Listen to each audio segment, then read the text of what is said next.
Les strip clubs, c'est en quelque sorte une boîte à trauma. Une fois qu'on y rentre, c'est impossible de ne pas, être victime, d'attouchements, d'agressions sexuelles. Il y a beaucoup de discrimination et de racisme dans ce milieu. Ma motivation à commencer le strip, je pense, que c'était l'argent avant tout. Je faisais quelque chose qui n'avait rien à voir avant et j'en pouvais plus d'avoir un job 8h-17h, pour le salaire que c'était. Je pouvais pas et donc ça faisait quand même déjà plusieurs années que je me renseignais sur le strip. J'ai fait un burn-out, j'ai démissionné, j'ai dit à mon boss: «Non, je suis désolée, je peux pas faire ça, c'est trop pour moi». Et du coup, j'ai dit: «Tu sais quoi? Je vais partir faire un casting dans un club de striptease». J'ai pris le premier que j'ai trouvé, j'ai tapé club de striptease sur internet, j'ai appelé, ils m'ont dit: «Oui, il faut se présenter à telle heure». J'ai fait: «OK». Je suis venue vraiment sans rien, sans talons, sans rien. Le matin, j'allais travailler, je savais pas du tout, comment ça allait déboucher par la suite. J'ai passé le casting, il fallait que je fasse une prestation sur la scène, je me mette en sous-vêtements, j'avais même pas de vêtements de prévu, donc c'était mes sous-vêtements du travail du matin, hein. J'avais pas de talons, du coup, j'ai emprunté des talons à une danseuse qui travaillait déjà ce soir-là. J'ai été prise, j'ai travaillé, juste après. Le soir, même, du coup, directement et ça m'a assez, ouvert les yeux parce que c'était pas du tout ce à quoi je m'attendais, même si je m'étais un petit peu renseignée avant. Il y avait beaucoup de choses que je savais pas et en une soirée, mon idée, par rapport au strip avait totalement changé. Il y avait plein de choses comme, le fait, que, quand on passe sur scène, on est topless. Je pensais qu'on était juste en sous-vêtements. Je me souviens que le premier soir, quand je suis arrivée, je suis restée, à regarder les filles sur scène très longtemps. Je suis allée voir le DJ. Le DJ nous appelle par nos noms de danseuses. Donc, quand on arrive, la manageuse te demande de choisir un nom de danseuse. Moi, c'est Abby et je lui ai demandé de pas me faire passer avant un moment, le temps que j'observe un petit peu.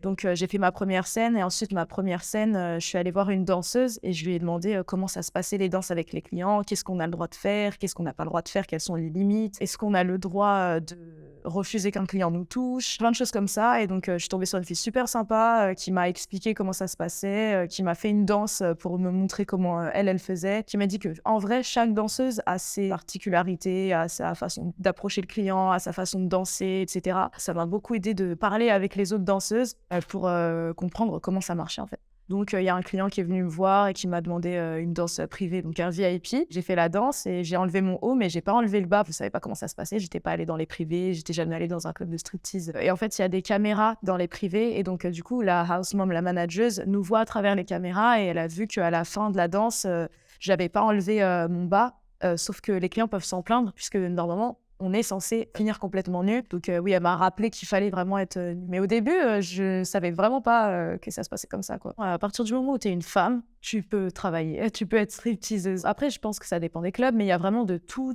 type, d'ethnie, de morphologie. C'est hyper divers. En général, sur scène, les filles, assez rondes ou, avec, trop de forme, elles peuvent pas passer sur scène parce que, d'après, les manageuses, et le patron, et cetera, c'est pas esthétique à la vue des clients et donc elle travaille même beaucoup parce que forcément, il y en a pas beaucoup, donc il y a plus de clients qui seront intéressés. Mais toutes les filles sont prises en général. Si une fille n'est pas prise, c'est vraiment qu'ils sentent que, elle a entre guillemets «pas sa place» dans ce milieu-là. Il faut vraiment être à l'aise avec toi-même, avec ton corps, avec les hommes. Il faut que tu règles beaucoup de choses, avec toi-même avant de te lancer là-dedans. Je suis arrivée dans ce milieu-là en pensant, comme tout le monde, que c'était quelque chose qui me gagnait énormément, que le rapport, temps-argent était extrêmement bénéfique. Je m'étais dit: «À te bosser, de temps en temps la nuit et avoir, le même salaire, voire plus, que quelqu'un qui travaille, tous les jours». Donc du coup, oui, j'ai été influencée vraiment par, les avantages, financiers. Mais quand, je suis arrivée, je me suis rendue compte que c'était pas si simple et que c'était pas tu viens, 2 soirs dans la semaine et tu te fais 5 000 €. Non, non, c'est pas du tout comme ça, que ça marche. Je pensais vraiment qu'en France, ce serait pareil qu'en Amérique, mais rien à voir. Les règles sont pas les mêmes, ça n'a rien à voir. Même le principe, est très différent. Entre ce que gagnent les stripteaseuses américaines et ce que gagnent les stripteaseuses françaises, il y a un écart, phénoménal. Ça m'a un peu déçue. Je peux pas, nier le fait que tu es vraiment libre par rapport à n'importe quel autre travail. Tu sais que tu rentres hyper facilement dedans, tu peux prendre des vacances un peu quand tu veux. Les stripteaseuses, sont, déclarées en tant que danseuses.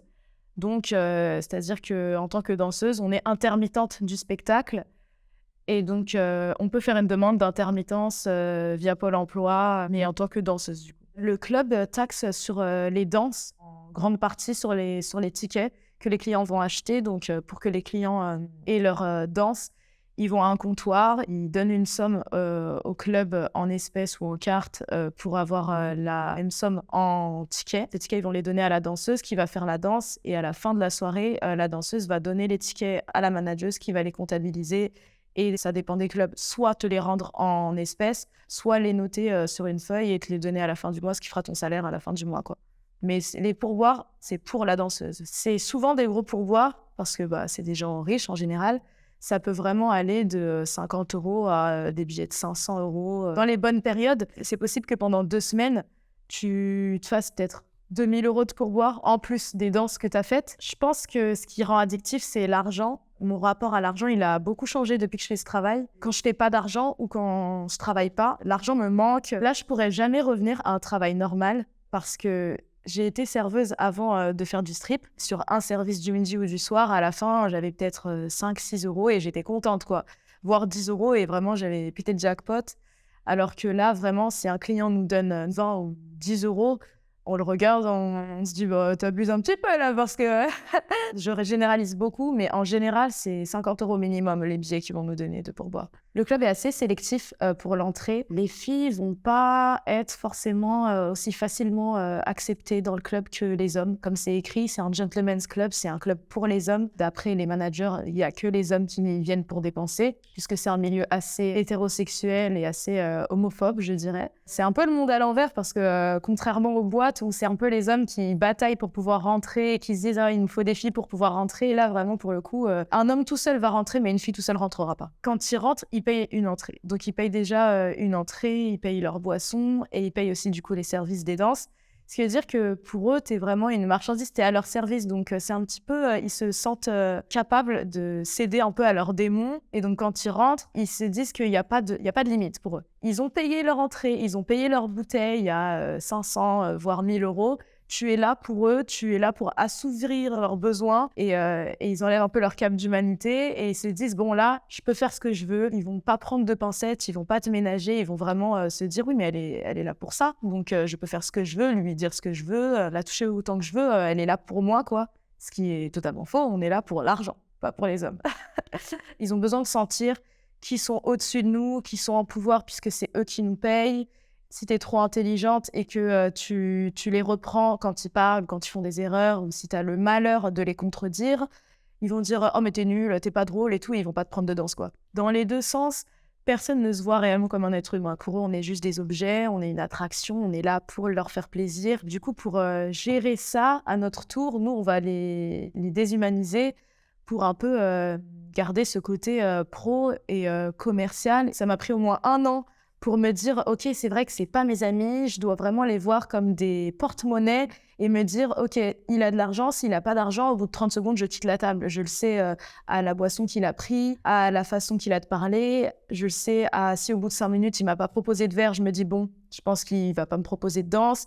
À tous ces critères-là, je sais si je vais rester à la table ou si je vais partir. Je pense qu'il y a beaucoup de clients qui sont prêts à payer pour faire des choses qu'ils peuvent pas faire, par exemple, dans leur vie de tous les jours avec leur femme ou quoi. La plupart des clients sont mariés. Comme ils savent que nous, on est là, entre guillemets, pour ça et pour être à leur service, ils vont nous demander des choses qu'ils n'auraient jamais demandé dans la vie réelle à une femme. Il y a des hommes qui vont payer 840 € de danse pour parler. Paye un peu pour ta compagnie. Être stripteaseuse, c'est avant tout, comme son nom l'indique, strip, qui veut littéralement dire dépouiller. Donc, on est là pour séduire, charmer les hommes à but lucratif.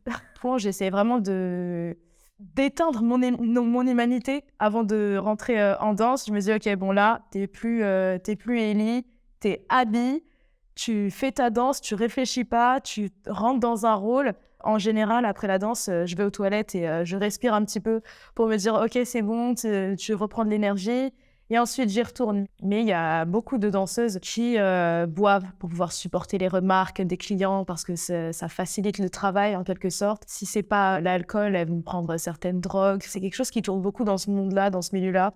Les strip clubs, c'est en quelque sorte une boîte à trauma. Une fois qu'on y rentre, c'est impossible de ne pas être victime d'attouchements, d'agressions sexuelles. Il y a beaucoup de discrimination et de racisme dans ce milieu, d'homophobie. Le white privilege, donc le privilège des blanches, se fait vraiment ressentir au club. Il y a beaucoup de clients qui vont prendre des danseuses juste parce qu'elles sont blanches et pas parce qu'elles dansent bien ou parce qu'elles sont belles. En vrai, à contrario, pareil, il y a beaucoup de négrophilie aussi. Il y a beaucoup de clients qui viennent et qui vont nous prendre juste parce qu'on est noir et qui vont nous dire des phrases racistes du genre oui, ah, t'as l'air féline, tu vas m'emmener dans ton pays, des choses comme ça. Vraiment des phrases de fou, hein, vraiment, c'est limite s'ils te miment pas un singe, tu vois. J'ai reçu beaucoup de remarques comme ça. Il faut s'occidentaliser pour les clients. En tout cas, en France, à Paris, les filles qui marchent le mieux, c'est les filles vraiment grandes, blondes, fines, franches carrées, sans tatouage, sans piercing, sans rien. Parfois, j'essaie de mettre des vêtements qui cachent mes tatouages pour pas qu'on les voit. Je me lisse les cheveux maintenant. Quand j'ai commencé, je me tressais très souvent. J'avais beaucoup de tresses, j'avais plus de piercing. Ma manageuse m'a bien fait comprendre que c'était pas possible, quoi, que c'était pas ce que les clients voulaient voir et que c'est pas ce qu'ils aimaient. Malheureusement, c'était ma personnalité, donc je voulais pas quitter ma personnalité pour de l'argent, quoi. J'ai changé de club. Parfois, quand vraiment je n'en peux plus, j'ai plus d'énergie, j'ai plus le mental, ça me casse le moral totalement. Je fais une pause de strip pendant 1 mois. Je travaille pas, je me recentre sur moi-même, je me ressource un petit peu. Et quand je reviens, je me dis, OK, je suis d'attaque là, à faire semblant, à un peu mettre une deuxième peau, et un peu comme des actrices. C'est de la comédie.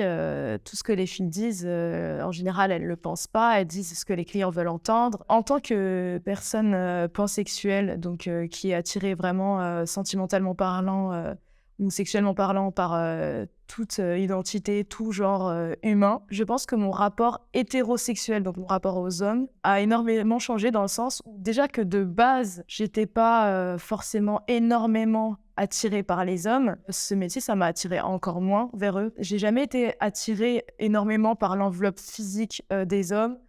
C'était souvent ce qu'ils avaient dans la tête qui m'intéressait parce que je trouvais ça hyper intéressant de connaître comment ils pensent par rapport aux femmes. Et maintenant que j'ai des conversations assez profondes avec certains clients, je me rends vraiment compte que du coup, il n'y a vraiment plus rien qui m'intéresse. J'ai beaucoup moins de relations hétérosexuelles avec les clients depuis que je fais ce métier. Ça m'a plus tirée vers les femmes. Je pense que c'est le cas pour beaucoup de danseuses et beaucoup de filles font ce métier parce qu'elles ont une haine incommensurable contre les hommes. Ce qui nous aide, vraiment, ça nous aide à déculpabiliser, de se dire, bah tiens, on va se venger, on va prendre tout leur argent parce que c'est que ce qu'ils méritent en fait. Depuis que j'ai commencé, je me suis assez renfermée sur moi-même dans le sens où personne dans mon entourage a le même mode de vie, mes amis en général, ils travaillent pas la nuit, donc il y a beaucoup de réflexes post-traumatiques. Avant, j'étais quelqu'un de très tactile, donc j'aimais beaucoup toucher mes amis. Quand je rencontrais quelqu'un, j'avais pas forcément besoin de le connaître depuis longtemps pour les toucher, leur faire des câlins, etc.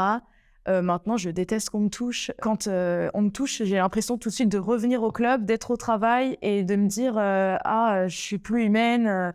C'était quelque chose qui était assez difficile au début quand j'ai commencé.